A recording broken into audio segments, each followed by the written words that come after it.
Sorry, pero wala kang pruweba. Meron. At yun ang kamay mong mabaho. Ay! Oo nga, ang baho ng kamay ko. Hindi pala naguhugas ng part si Purple. Isusumbong kita at yan ang pruweba. Teka, sandali. Matagal na tayong magkakilala. At alam ko na ayaw mo dito. Teka, anong gagawin mo? Ah! Dugo! May dugo! Ayoko ng dugo! Oy, anong nangyari? At ano yung ingay na yon? Oh my God! Si Blue! May sumaksak sa akin! Hindi ko nakita basta may sumaksak sa akin! Oh man! Si Purple patay na! At si White tumalon ng spaceship! At si Blue tinusok sa mata para hindi makapagsumbong! Oh my God! Anong nangyayari? Ang sakit ng mata ko! Halika, gagamutin muna kita.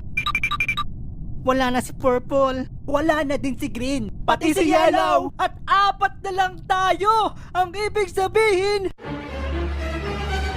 buhay pa ang impostor. Mamamatay na tayo. Tara, magtas na. Tara. Okay lang ba yung mata mo? Masakit pa ba? Medyo na lang. Huwag kang mag-alala. Pinahidang ko na yan ang lawin ng sinisipon na kabayong Pokemon. Gagaling din agad yan. Salamat, Pink.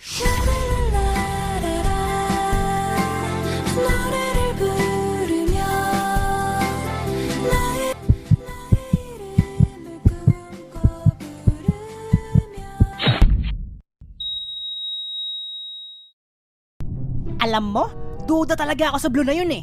Oo nga eh. Sa tuwing may namamatay, nandun siya. Hindi kaya may balat siya sa puwet? Napakamalas niya eh. Aray ko, bakit mo naman ako binatukan? Ang ibig ko sabihin, baka siya yung killer. Ay, oo nga no. Di, wala siyang balat sa puwet? Ha? Ewan ko. Pero mabuti pa, balikan natin sila. Tara, sana okay lang si Pink.